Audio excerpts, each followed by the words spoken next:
오늘은 내 길의 빛 말씀이라는 제목으로 하나님의 말씀을 나누겠습니다. 이 주제는요, 오늘 말씀의 제목이면서 앞서 말씀드렸던 것처럼 올 한 해 동안 우리 청년부 모두가 함께할 또 표어이기도 합니다. 올해는 청년부 전체가 하나님의 말씀에 좀 빠져 들어가는데 힘을 쏟아 보려고 합니다. 적어도 우리가 올 한 해 동안은 신약 성경 한 번 정도는 읽어야겠다, 이런 마음가짐을 가지고 제가 지금 이 자리에 서 있습니다. 군대에 다녀오신 분들이요, 내가 군대에 있을 때 총 좀 쏴봤어, 이런 얘기를 좀 할 수 있어야 군필자라는 좀 폼이 나지 않습니까? 아니군요. 네. 아니구나. 네, 그래요. 그래도 여러분, 교회에 다닌다는 사람들인데 내가 교회 다니면서 내가 신약 성경 한 번은 읽어봤어, 그 정도는 좀 말할 수 있어야 되지 않겠나, 그런 생각이 듭니다. 물론 신구약 성경을 다 읽었다면은 금상첨화겠죠.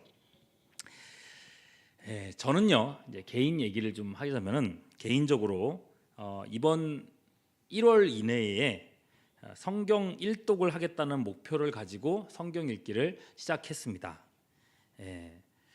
통독을 위해서 성경책도 한 권 새로 샀습니다. 사실은 매년 연초마다 제가 꼭 성경책을 새로 구입합니다. 목사님 돈 많으시네요, 그러려고 하시죠? 그럴 리가 없습니다. 애초에 29,000원짜리 성경책을 매년 사는 게 여러분의 돈 많은 기준은 절대 아닐 거라고 저는 믿습니다. 그렇게 사봤자 제가 40년 동안 산다고 하면은 그래봐야 책 40권밖에 못 삽니다. 그죠?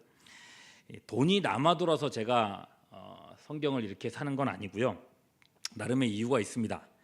전 성경책을 읽을 때마다 책에 줄을 치고 반복되는 표현에 동그라미를 치고 은혜된 것들을, 또 깨닫는 것들을 옆에다가 기록을 하면서 성경을 읽습니다. 그리고 거기에다가 때로는 기도 제목을 적기도 하죠. 이 하나님의 말씀을 대하는 저 나름의 어떤 방법이기도 하고, 그리고 그게 너무 행복합니다. 다만 그렇게 해서 한번 통독을 하고 나면 이 책을 가지고 또 다시 통독하지는 않습니다. 성경 연구나 다른 용도로는 쓸지 몰라도 이걸 가지고 또 다시 통독을 하지는 않아요. 개인적인 이유인데요, 그렇게 줄쳐진 성경을 제가 또 다시 읽게 되잖아요. 그러면 꼭 그 줄쳐진 부분에 눈이 갑니다. 줄이 없는 부분은 그냥 넘어가는 거예요. 목사로서 바로 그 부분이 좀 마음에 항상 걸렸습니다. 우리가 예배 전에 이렇게 고백하죠. 나는 신구약 성경 66권이 하나님의 말씀임을 믿습니다. 여러분, 성경 66권 전체가 다 하나님의 말씀입니다. 유명하고 우리가 잘 알고 눈에 띄는 말씀들도 있지만은 눈에 띄지 않는 여러 말씀들 역시도 하나님의 말씀입니다. 마태복음 5장 18절에서는요, 이렇게 말해요. 진실로 너희에게 이르노니 천지가 없어지기 전에는 율법의 1.1획도 없어지지 않고 다 이루리라고 말씀했습니다. 그러니 여러분, 성경책 안에 있는 구석 안에 있는 그 눈에 띄지 않는 부분까지도 하나님의 숨결이 머물러 있다는 겁니다. 그 숨결까지도 알고자 하는 것, 목사로서 제가 하나님의 말씀을 소중히 여기는 나름의 태도입니다. 그래서 매년 성경책을 새로 사는 겁니다. 돈이 많아서는 아닙니다. 여러분들에게 강요하는 건 아니고요, 추천을 드리겠습니다. 이렇게 하시기를.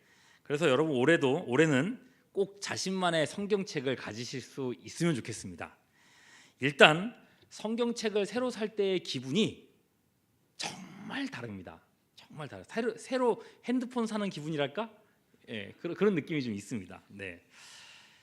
그리고 성경책을 사고 나서 오늘 이제 제가 처음 들고 이렇게 올라왔는데, 이것은 내 성경입니다 라고 할 때, 그렇죠, 내 성경입니다. 할 맛이 납니다. 그 책으로 여러분은 책을 사시고 꼭 신약 성경 통독을 도전하셨으면 좋겠습니다. 혹시 여러분 중에 나는 돈이 없어요, 그래서 못 사겠어요 하는 분들이 계십니까? 그럼 저한테 오십시오. 작년에 샀던 책, 재작년에 샀던 책, 그작년에 샀던 책, 제가 읽었던 책, 그리고 줄이 좀 있긴 하지만은 서너 권 정도는 제가 드릴 수 있을 것 같습니다. 그러니까 읽는 데는 지장이 없을 거라 생각이 됩니다. 사무실로 오셔서 최 목사님 어디 계십니까? 찾으면은 다른 목사님들이 다 안내를 해주실 겁니다. 맨 안쪽에 자리고요. 선임이라서 좀 그런 자리에 있습니다. 여러분들 들어오실 때 성경 읽기표를 나눠드렸어요. 이번 주부터 꼭 도전해 보시길 바랍니다. 당장 오늘부터 딱 집에 가면은 성경책을 먼저 좀 펼쳐봤으면 좋겠습니다. 마음 먹으면요, 한 주만 해도 신약 성경은 다 읽을 수 있습니다. 6개월 동안 나눠서 읽어도 괜찮습니다. 중요한 건 읽어야 한다는 것입니다. 꼭 읽으셔야 됩니다. 올해는 꼭 읽으셔야 됩니다. 여러분, 오늘 말씀에서 이 시인이 주의 말씀, 이 성경 말씀을 내 발의 등이요 내 길의 빛입니다 라고 고백했잖아요. 왜 이렇게 고백했는가? 왜 이렇게 고백했는가? 제일 큰 이유는요, 107절에 나와 있습니다. 107절 같이 읽어볼까요? 시작.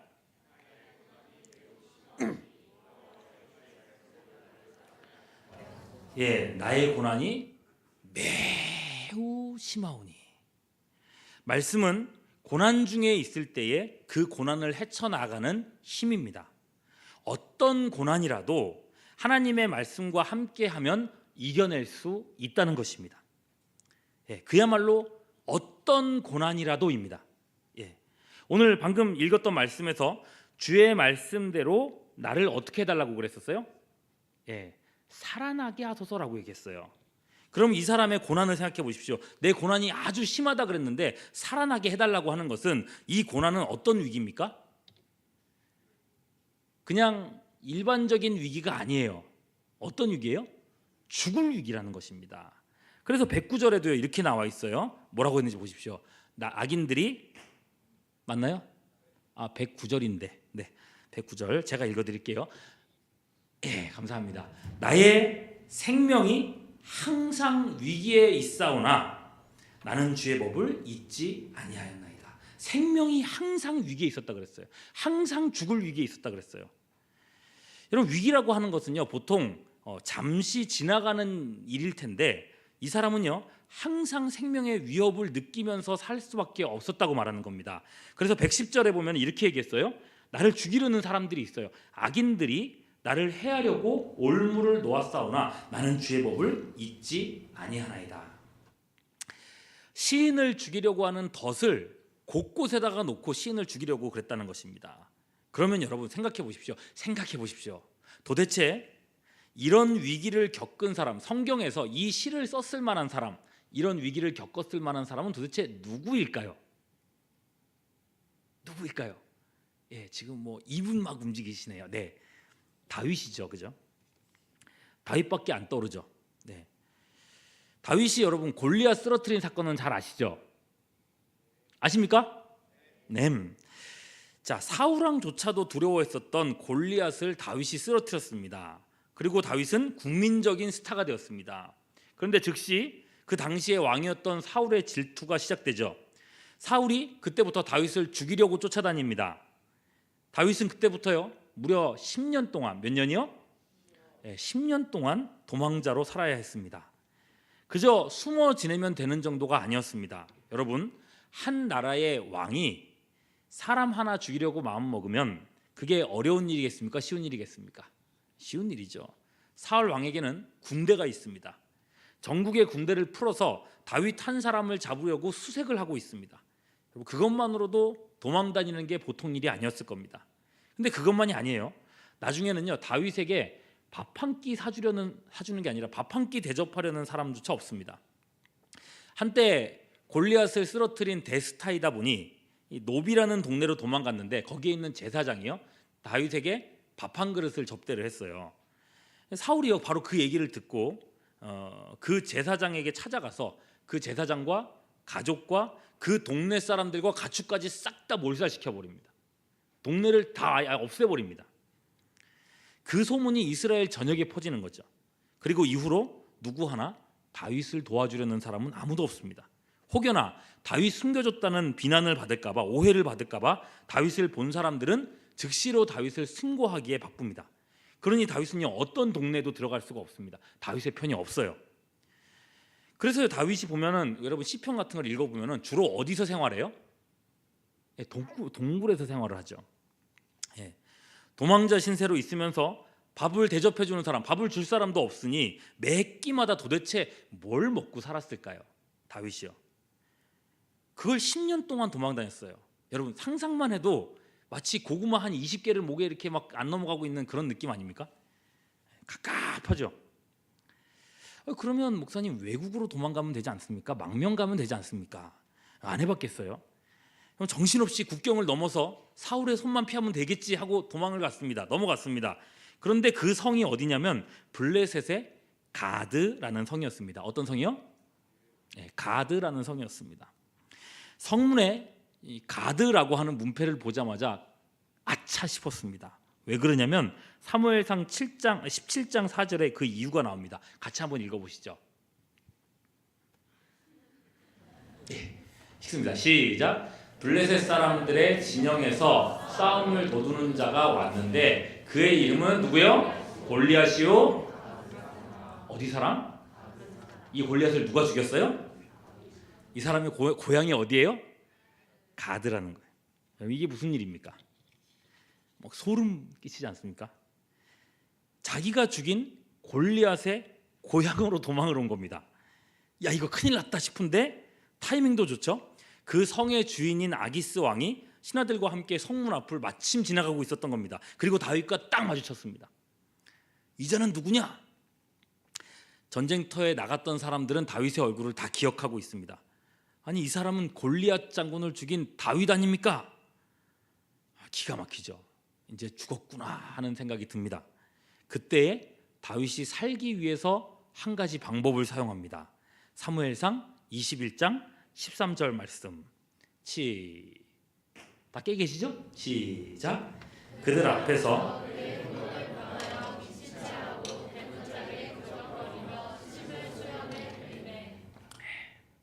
갑자기 이 사람이 살기 위해서 미친 채를 했습니다. 이런 거죠. 침을 막 수염에다가 흘리고 문을 막 긁습니다. 어떻게 해서든지 내가 미친 사람처럼 보이려고 노력을 한 거죠. 옛날 문 다 나무 문이었을 테니까 손톱을 긁으면 손톱 밑에 그것들이 막 팍 파고들지 않았겠습니까? 그죠? 그 통증과 그 아픔과 그 미친 척을 하면서 있었던 그 비참함 상상을 초월하겠죠. 그러나 여러분 비참함은 나중 문제입니다. 지금은 살고 봐야 됩니다. 이렇게 하면서 얼마나 하나님 앞에 기도했을 거예요. 하나님 살려주세요. 살려주세요. 살려주세요. 살려주세요. 그러면서 미친 척을 하지 않았겠습니까? 그리고 극적으로 살아납니다. 야, 이 미친 사람을 왜 내 앞에다 두냐? 썩 쫓아내라. 그래서 겨우 살아남았습니다. 여러분 다른 성에 가도 마찬가지입니다. 골리앗을 죽인 유명세 때문에 망명은 불가능합니다.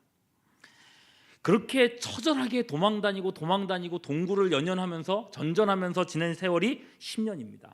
그러니 여러분 다윗이 오늘 말씀에서 나의 고난이 너무 심합니다. 나의 생명이 항상 위기에 있습니다. 악인들이 나를 해하려고 올무를 왔습니다. 하소연하는 게 그냥 괜한 투정이 아니라는 겁니다. 여러분 이 정도 고난당한 사람 있으면 손대 보십시오. 아유 다윗보다 내가 더 고난 많이 당했다. 있습니까? 그런 사람 없을 겁니다. 웬만해서는요. 여러분 다윗은 그 길고 긴 어둠의 터널을 그렇게 지나왔던 겁니다. 그리고 마침내 벗어났습니다. 여러분 사망의 음침한 골짜기, 그 골짜기와도 같은 끔찍한 시간들을 버티고 견디게 한 그 힘, 다윗은 그것을 뭐라고 말씀하고 있습니까? 주의 말씀이라고 말하는 겁니다. 주의 말씀은 내 발의 등이요 내 길의 빛입니다. 눈앞이 캄캄해지는 모든 순간에 하나님의 말씀만이 그에게 힘이 되어 주었습니다. 그의 말씀을 떠올릴 때마다 그의 입으로 하나님의 말씀을 암송할 때마다 여호와는 나의 목자시니 내게 부족함이 없으리로다 라고 말할 때마다 고백할 때마다 죽어갔던 마음이 되살아났습니다. 차라리 죽고 말지 내가 왜 살아 그랬던 마음들이 다시 생명의 마음으로 바뀌었습니다. 세상 모두가 나를 버려도 하나님은 나를 버리지 않는다. 하나님은 내 앞길을 아신다. 내 삶은 하나님께 붙들려 있다. 주님은 나의 앞길을 아신다. 여러분, 말씀은요, 다윗의 그 절망한 마음 가운데 빛이 되어 주셨습니다. 그러니 다윗은 자연스럽게 이렇게 고백하게 됩니다. 111절입니다. 같이 읽죠. 시작. 주의 증거들로 나의 영혼이 나의 기업을 삼았사오니 이는 내 마음의 즐거움이 됨이니이다. 주의 증거, 하나님의 말씀으로 내가 영원히 나의 기업으로 삼았습니다. 하나님의 말씀을 내 기업으로 삼았습니다. 나의 기업은 하나님의 말씀이다. 기업이 뭐예요? 재산이라는 거예요. 내 재산은 하나님의 말씀이다. 내 재산. 여러분의 재산은 어디 있습니까? 돈도 아니고 성공도 아니고 인맥도 아닙니다. 그 모든 것은 어느 순간 나를 배신합니다. 오직 하나님의 말씀만이 끝까지 나와 함께하며 내 생명이 됩니다. 나를 살려줍니다. 여러분, 사람이 밥을 먹어야 살지 않습니까? 음식이 생명이 되죠. 마찬가지라는 겁니다. 말씀이 내 생명이 된다면 여러분, 생명을 위해서 우리가 밥을 먹는 것처럼 끼마다 때마다 하나님의 말씀을 먹어야 하겠습니까? 안 먹어야 하겠습니까? 그렇죠. 감사합니다. 대답해 주신. 네. 그래서 마태복음 4장 4절은요 이렇게 말씀하고 있습니다. 읽고 나면 소름 돋을걸요. 시작. 예수께서 대답하여 이르시되 기록되었으되 사람이 하나님의 입으로 나오는 모든 말씀으로 살 것이라 하였느니라 하시니. 여러분, 밥은 먹었는데 말씀을 안 읽고 살아오셨다면 이 말씀을 꼭 기억하십시오. 말씀으로만 사는 게 떡으로만 사는 게 아닙니다. 하나님의 입으로는 말씀으로 사는 게 성도의 삶입니다. 다윗은요 도망자로 살아가면서도 항상 이 하나님의 말씀을 되뇌었습니다. 아마 밥 못 먹는 시간들이 많았을 거 아니에요. 도망 다니면서 밥은 못 먹었어도 하나님의 말씀은 읽었을 겁니다. 다윗 같은 사람은요 아마 그랬을 것 같아요. 집에 불이 나도 집에 있는 금덩이는 못 챙겨도 성경책은 챙겨갔을 사람이 있겠구나. 여러분들은 안 그러실 거죠? 예. 아이, 금덩이로 성경책을 수십 권을 사겠는데요, 그죠? 네. 평생 볼 성경책 40권도 일시불로 지불할 수 있을 텐데, 예, 금덩이도 갖고 하죠. 네. 그러나 여러분, 그런 마음이었다는 겁니다. 다윗도 제가 볼 때는 금덩이 갖고 왔을 것 같아요. 네. 어쨌거나 여러분, 그런 사람이니 그를 하나님의 마음에 합한 사람이라 말하지 않겠습니까? 하나님이 그 인생의 빛을 비춰주지 않겠냐는 거예요. 여러분, 그러니 여러분도 마찬가지입니다. 다윗은 그것 때문에 시를 쓴 겁니다. 여러분, 성경을 읽으시기를 바랍니다. 특히 고난 가운데 계신 여러분, 힘든 가운데 계신 여러분, 앞이 캄캄하고 지금 어떻게 해야 될지 한치 앞도 알 수 없어서 두려움에 떨고 있다면 여러분, 당장 성경부터 구입하십시오. 그리고 밥 먹듯이 성경을 읽으십시오. 하나님의 뜻을 거기서 찾으십시오. 하나님, 내 인생에 빛을 비춰달라고 기도하면서 성경을 읽어보십시오. 그 말씀이 하나님의 때를 보게 만들고 현실을 버티고 견딜 힘을 주실 겁니다. 버티고 견디게 하시네. 버티고 견디게 하시네. 우리 찬양하지 않습니까? 말씀을 읽을 때 그 은혜를 경험할 수 있다는 겁니다. 오늘 그래서 105절 말씀을요 올 한 해 동안 그냥 다 외웠으면 좋겠어요. 그냥 외웠으면 좋겠어요. 띄어놨으니까 지금은 한번 같이 읽어보시죠. 시작. 주의 말씀은 내 발의 등이요 내 길의 빛이니이다. 자, 이제 내려주시고요. 네, 시작. 주의 말씀은 내 발의 등이요 내 길의 빛이니이다. 잘하셨습니다. 여러분, 한 해 동안 이 말씀을 아예 여러분 외워놓고 그 말씀대로 여러분 살아가 보시기를 바랍니다. 설교가 끝난 것 같이 느껴지지만 끝난 건 아닙니다. 좀 더 제가 얘기할 게 있습니다. 말씀은 고난을 이겨낼 힘이라고 말씀드렸어요. 그러나 여러분, 고난 때문에만 성경을 읽는 건 아닙니다. 나는 고난이 없어, 내 인생은 아주 잘 나가고 있으니까 성경 필요 없어, 혹시 그런 분들이 계실까 하여 여러분 계속 말씀을 좀 전하겠습니다. 나는 잘 살고 있다. 내 길에 대해서 나는 확신이 있다. 나는 틀림없이 바르게 가고 있다. 자신감을 가지고 사는 사람들이 많이 있습니다. 자부심도 있죠. 근데 여러분, 성경은요 우리에게 이런 말씀을 주고 계십니다. 잠언 14장 12절입니다. 같이 읽겠습니다. 시작. 어떤 길은 사람이 보기에 바르나 필경은 사망의 길이라는 거예요. 사람이 사람의 눈에 볼 때 바르다고 해서 다 바른 길인가? 아니요. 사망의 길이라는 거죠. 스스로 길을 안다고 잘 살고 있다고 여기지만 인간의 감각이란 건 그리 믿을 게 못 된다는 겁니다. 이 독일의 한 연구원에서 실제 실험을 한 내용인데요. 사람들을 깊은 산이나 또는 사막 한가운데다가 두고 탈출하라고 미션을 줬다고 합니다. 대신에 나침판도 없고 지도도 없고 자신의 힘만으로 이 사막을 빠져나가야 합니다. 이럴 때에 사용할 수 있는 가장 좋은 방법은 뭐겠습니까?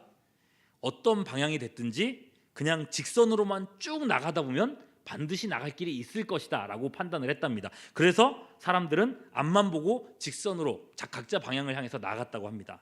결과는 어떻게 됐을까요? 직선으로 쭉 나가서 드디어 빠져나갈 수 있었을까요? 그게 아니었답니다. 조금씩 사람이 옆으로 가면서 결국은 제자리로 돌아왔답니다. 같은 자리를 계속해서 빙빙 돌더랍니다. 사람의 뇌란 건요, 명확한 기준이 없으면 자기도 모르게 같은 자리를 맴돌게 된다는 겁니다. 여러분, 놀랍게도요, 이 사람은 그렇게 돌고 있으면서도 자기가 같은 자리만 돌고 있다는 것을 전혀 인지하지 못했다고 합니다. 죽을 때까지 헛된 희망을 바라며 제자리 걸음을 할 뿐이라는 거죠.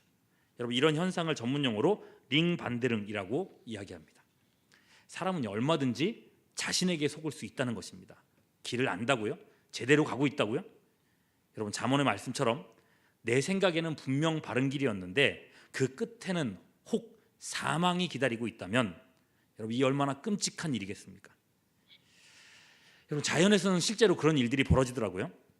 아프리카에서는 종종 누우 같은 이 소떼가 그야말로 떼죽음을 당하는 때가 있다고 합니다. 최근에도 아프리카 초배강에서 버팔로 이 400마리가 한꺼번에 익사한 일이 있었습니다. 보이십니까?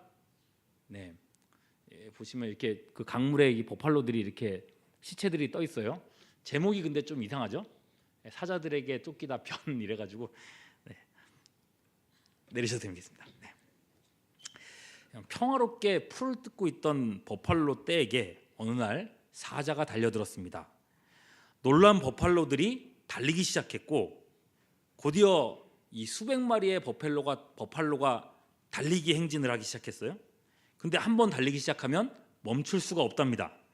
앞에서 달리는 아이는 뒤에서 쫓아오니까 깔려 죽을까봐 어쩔 수 없이 달린답니다. 왜 따라와? 달려간답니다. 리더가 아니라 도망자입니다. 근데 뒤에서 쫓아가는 아이는 처질까봐 계속해서 달려간답니다. 뒤에 있는 애들끼리는 그러겠죠. 야야, 우리 지금 어디로 가는 거야?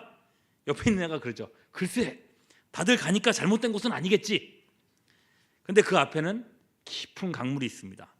앞선 버팔로는 뒤에서 미는 무리에 밀려서 그 물로 쏙 들어가고, 뒤에 있는 이들은 영문도 모른 채 강에 빠져서 다 같이 죽는 것입니다. 많은 사람들이 가니까, 나와 함께하는 사람들이 이렇게 많이 있으니까 이 길은 틀림없이 옳은 길일 거야.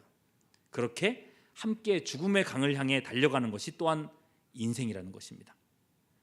여러분, 노아 시대에 그런 일이 있었어요.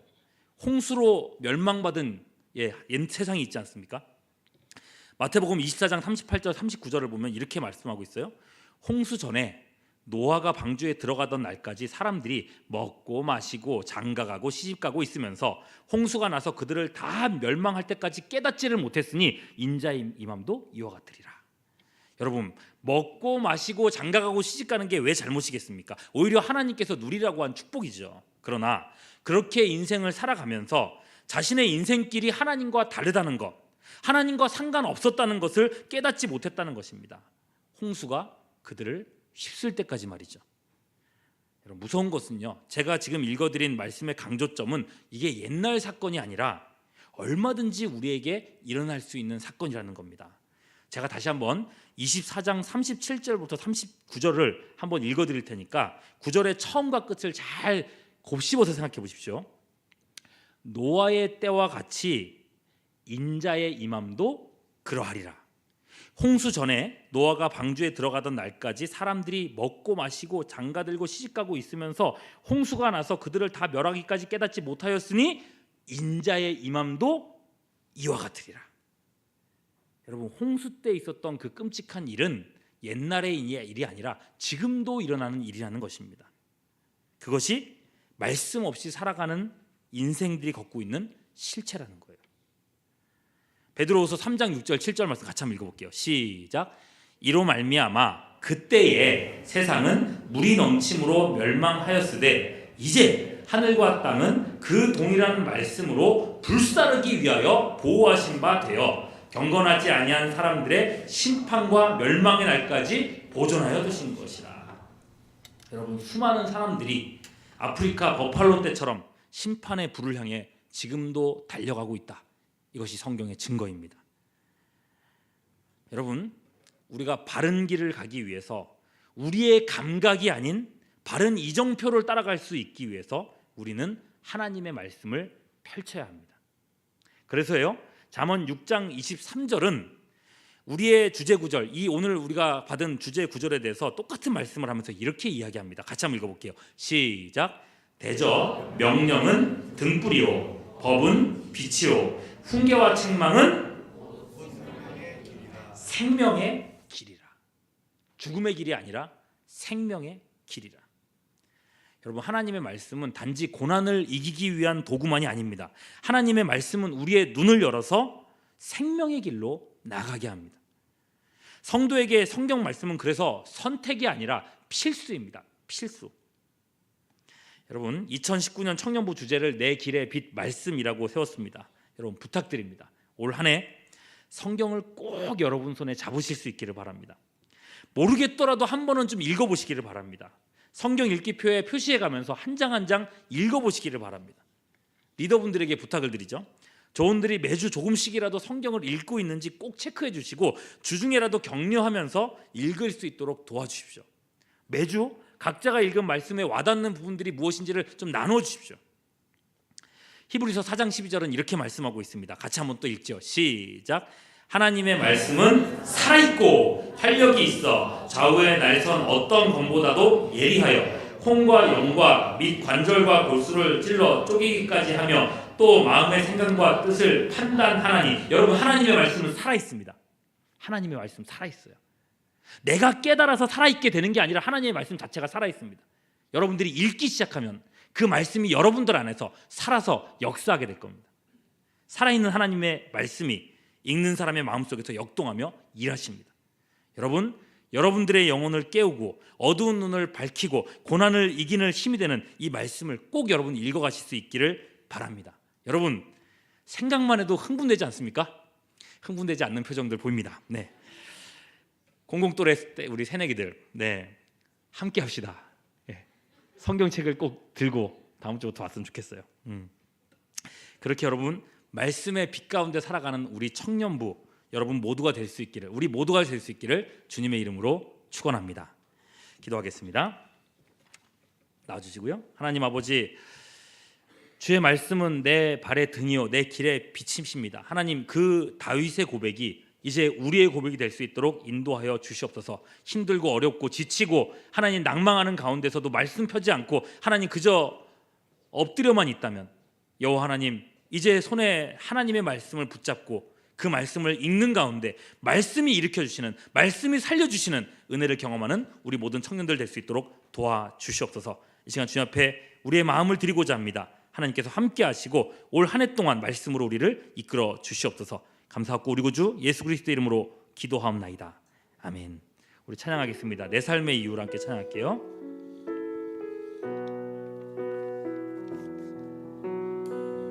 예수는 내 힘